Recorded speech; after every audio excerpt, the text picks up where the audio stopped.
That's a good idea. We are the co-founders of the Valhalla Book Club.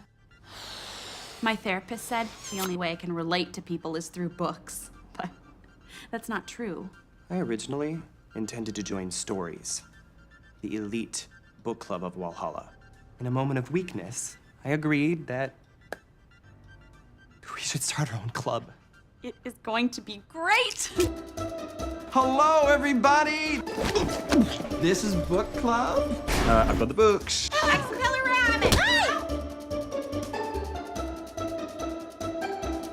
Chad.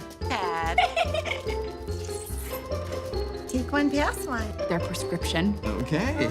No, I'm here for book club. I'm Lewis. And this lovely little China doll right here is my new friend. Knock, knock. There is nothing like cruising with the top down reading your Kindle, huh? Name we Nandeska. Listen up, right here. There's only money in the town budget for one book club. Books have me hooked! You just watched the trailer for the web series, The Book Club. Now, what I really love about this series is the good acting, the great writing, and it's really filled with humor. Let's meet the creators.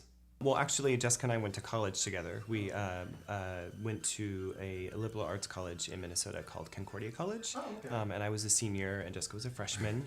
Yeah, and I thought he was the coolest. I was really, really intimidated by him and his success. I was just a little freshman. She was delusional then, and she's delusional now. And then I graduated and moved to New York, and then flash forward, I guess, like 3 or 4 years, and then we both sort of moved to LA around the same time. And sort of reconnected and really bonded and got to started working together. Well, we started because we're both actors here as well as writers, and so we were just feeling a little stuck, like in the industry, not like getting the auditions we wanted or we deserved, or so we just started meeting every week to kind of pump ourselves up, kind of like an accountability group. Yeah, just the two of us though. And my handicapped cats. Yeah, yes, and his cat. Great, make us look more sad.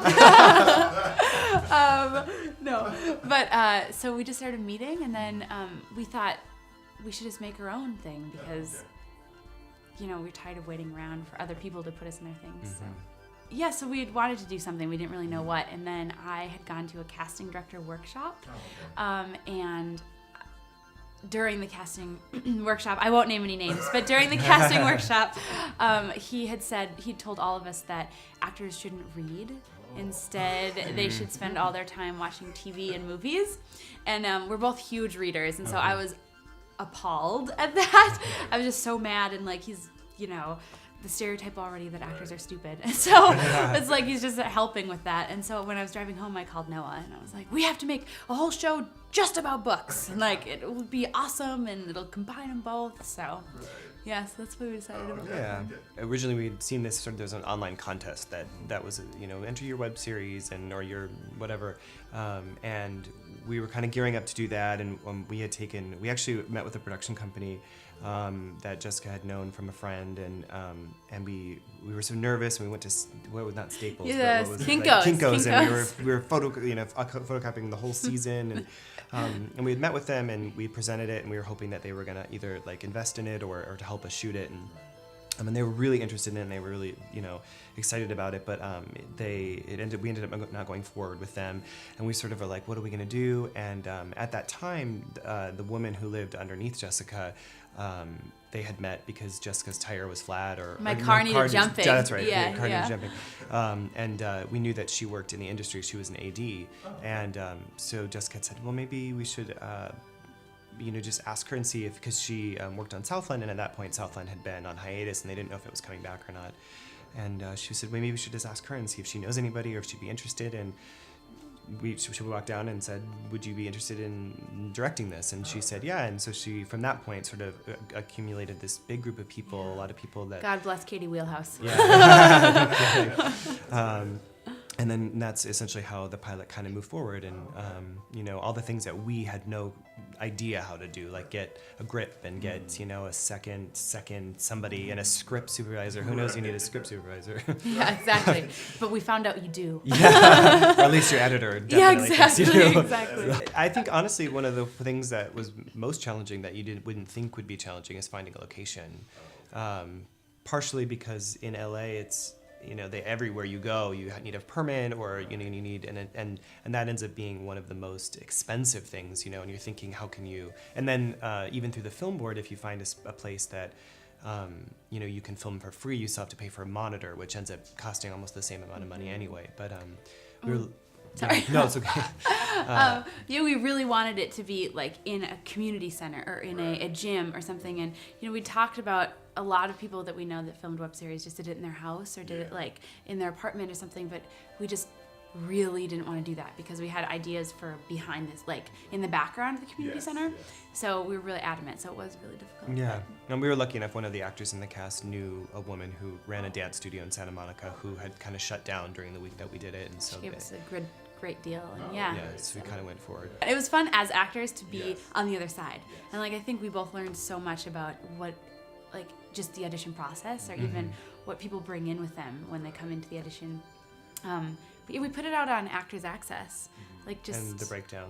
And the breakdown services, and we just auditioned a lot of people. We had something like 600 submissions for one role. Like it was incredible for us to see that other side. and think, how do you even pick, like, for people to even come in and audition? So And I think two of the things that we learned that we hold with us now, even as performers, is that, like, casting directors always say that when you're going into an audition, that it makes their job so much easier if you're right for the role, you know. And I think it got to one of the roles in our series is sort of the Midwest mother. She's kind of that quintessential. She's the only one with a real Midwest accent, because there's always that woman who's just has a little bit more, kind of talks a little bit like she's from the Midwest. And it was interesting because it got to the point where so many women, you know, who their agents or managers had submitted that couldn't do a Midwest accent, and they looked perfect, but they couldn't. I don't know. There's something different or wrong about it. And there was a woman who came in that we both really loved, that we loved her reel, and you know, she was from New York, and we were like, oh, you know, but we didn't think, oh, did she look the role? She's too young, and she's too pretty, and she's too, like, you know. But she just walked in, and she was ready to just let go, and she improv'd and just had so much fun, and we were just so grateful. And so you learn that, like, oftentimes what you think you want can be changed into what is better for, you know, for the show. So Well, so Katie Wheelhouse is the other, like, co-creator of this, like, the whole series. So but she's in Hawaii. She's an AD working on Hawaii Five-0. And so she had so many contacts that I think, like we said earlier, we just didn't have. Like, we had actor-writer friends, but we had very few, like, grip and electric friends. So she just called in. She's really sweet and, like, effervescent. And so she called in all of her friends and she's like, I'm doing this web series. Do you want to come work for free? And most, I feel like she's the only person that could make a phone call like that. And then everyone would be like, yeah.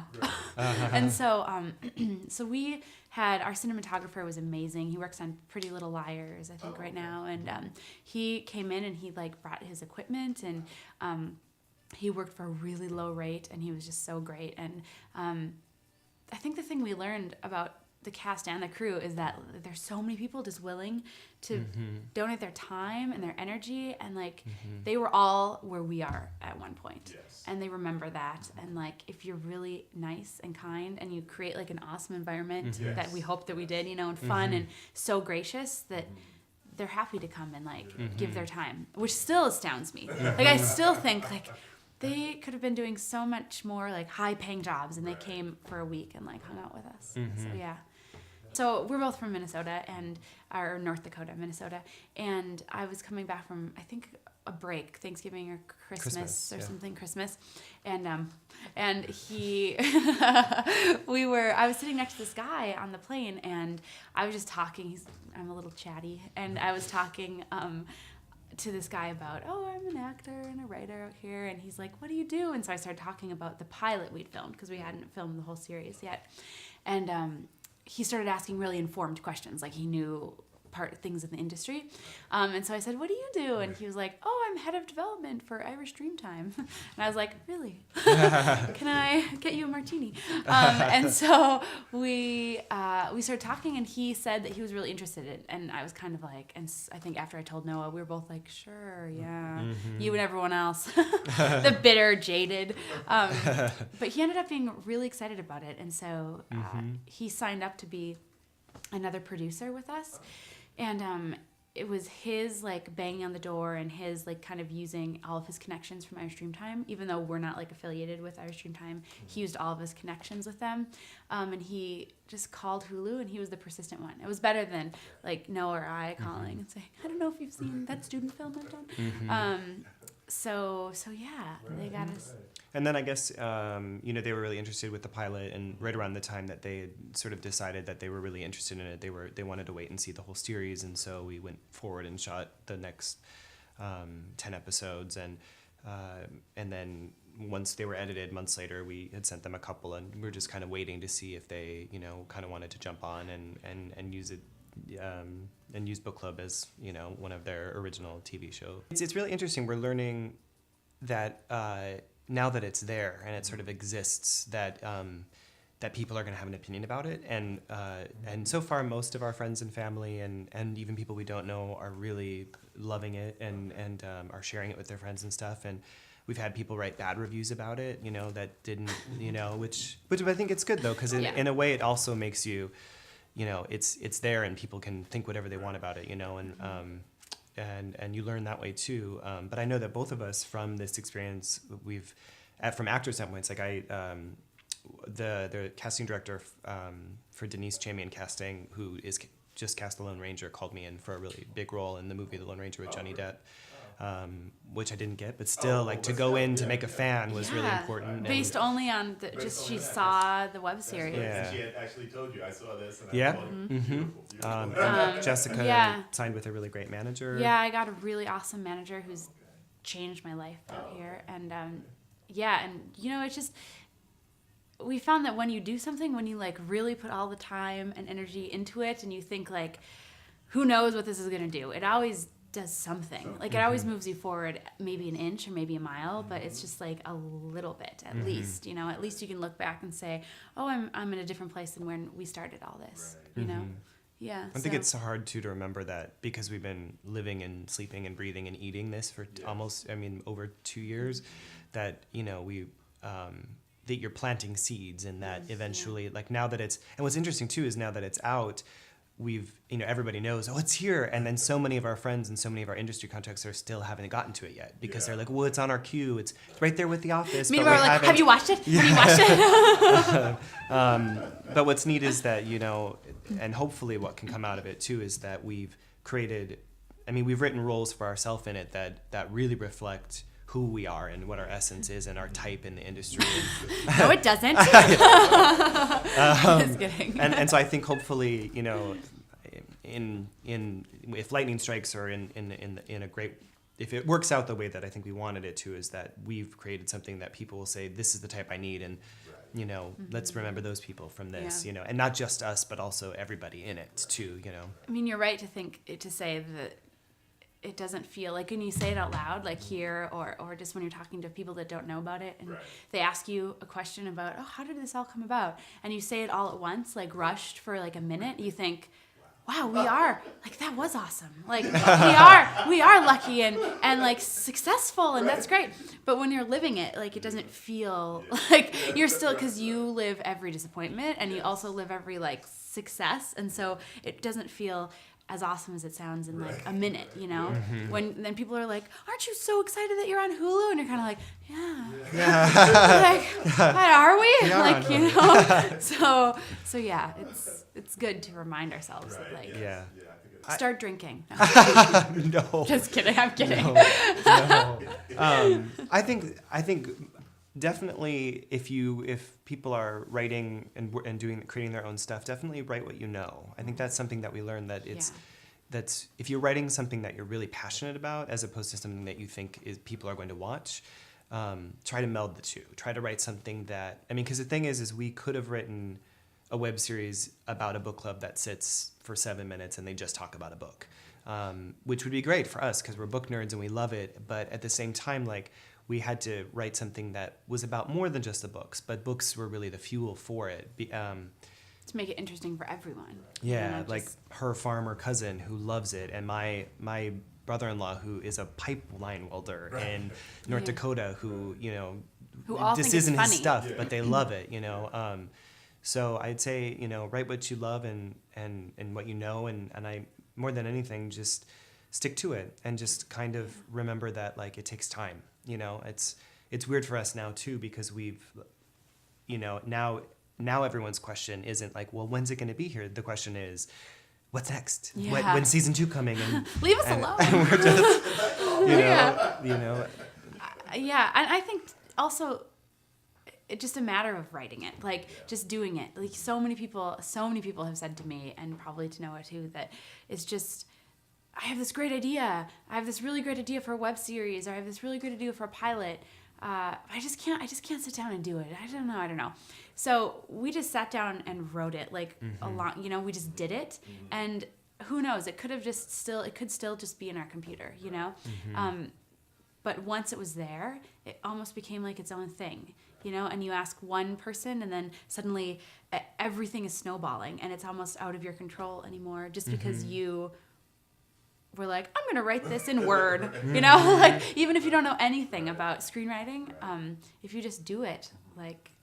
And that's also the really great thing about the web series genre is that there aren't any rules yet, you know? And so you can, and granted, this isn't the way we went, and we wanted something that sort of emulated what you would see on network television with, you know, the way we shot it. But you really can shoot things on your cell phone. You know, you really can shoot things in your house or in your backyard or do whatever you want. And it's about, you know, it's about creating content and putting it online and getting people to see it. And so, you know, if you're passionate about something, then just live and breathe it and try to get it done so that, you know, because it's about sharing, and I don't know. That was good. It's like an after school special moment. It's about sharing. You do have to be, as an actor, you have to be aware. You can't have any illusions about who you are. Like, you know, I wouldn't go out for like really mean, drugged out prostitute, right?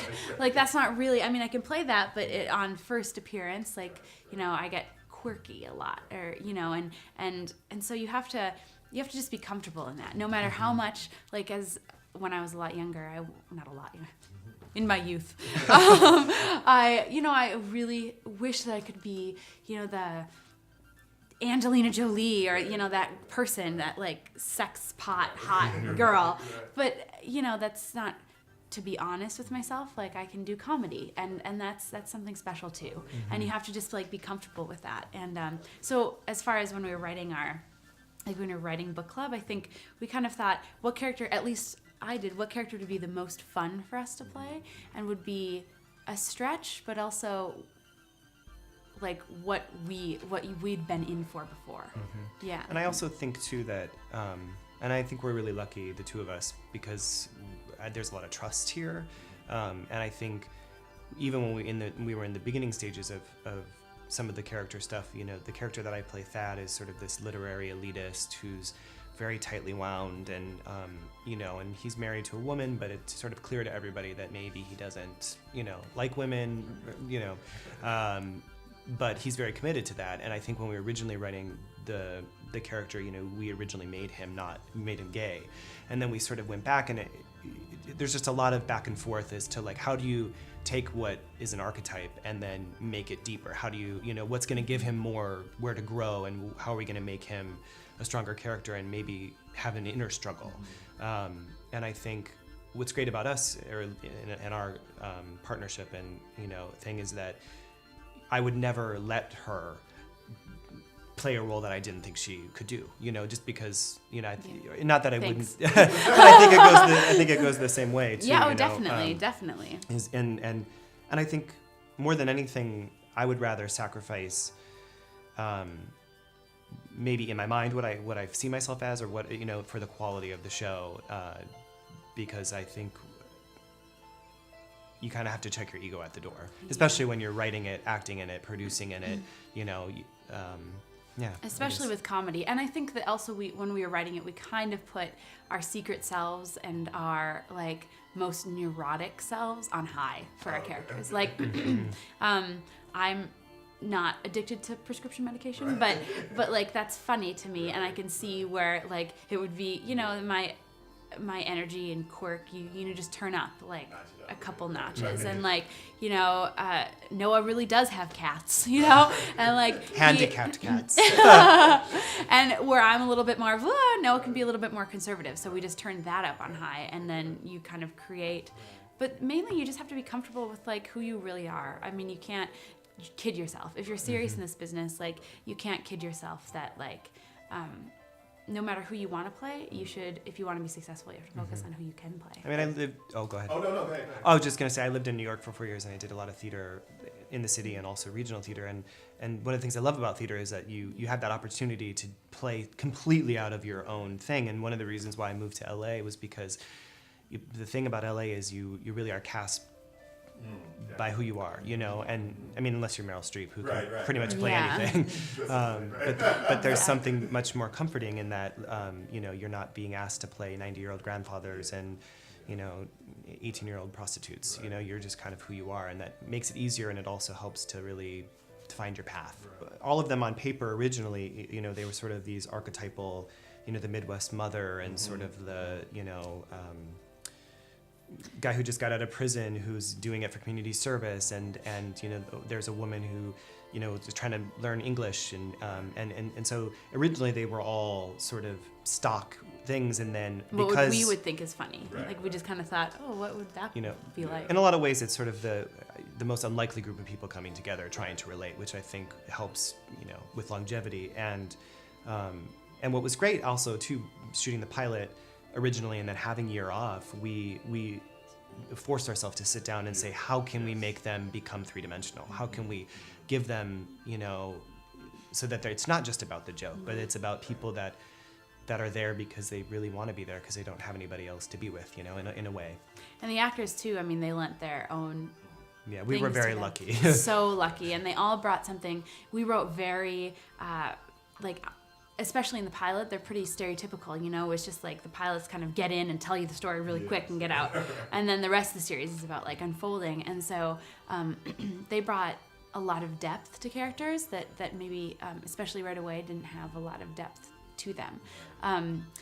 Especially like the girl who doesn't speak English, like, the joke there is that we're like making fun of this, of the stereotype. Like it's so stereotypical that it's almost like a commentary on stereotypes, is what we meant for it to be. And so it's really overblown and silly, and of course, like it's ridiculous, but there's like something behind Elaine is the actor's name, something behind her eyes that is a little bit like smart. Like it's like she knows what's going on and she's doing it anyway. So there's like a depth there that we really appreciate. I mean, at least this is my new thing. I don't know if it's working yet, but we'll see. It's about spinning it differently, because I actually just went to a birthday party over the weekend, and somebody who used to live here doesn't live here, and he moved back to Portland, and it was his birthday party, and he was cornering me and saying, tell me about, I'm so proud of you, I've watched them all in a row, that's so great. And somebody in the group was like, what is it? What do you, it's a web series? And my new thing is I say it's a TV show, but it's on the internet. Yeah. And I think that, and then people are like, okay.